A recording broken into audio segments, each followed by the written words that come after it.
বন্ধুরা, সকালে সবাই মিলে পরীক্ষা দিয়েছে।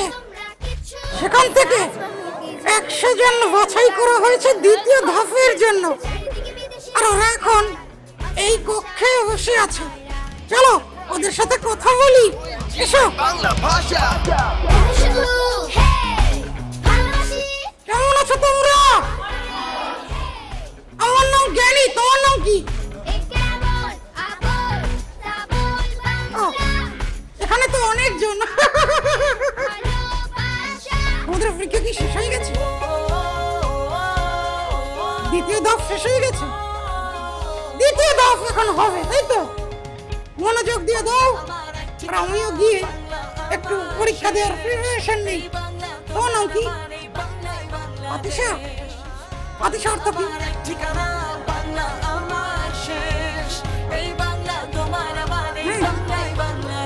বিকাশের তো। আচ্ছা বলো তো, আমরা কি এমন খাই যেটা খেলে পেট ভরে না? চিপস খেলে পেট ভরে না, কে বলেছে? অনেকগুলো খেলে তো পেট ভরে, মার খেলেও পেট ভরে না।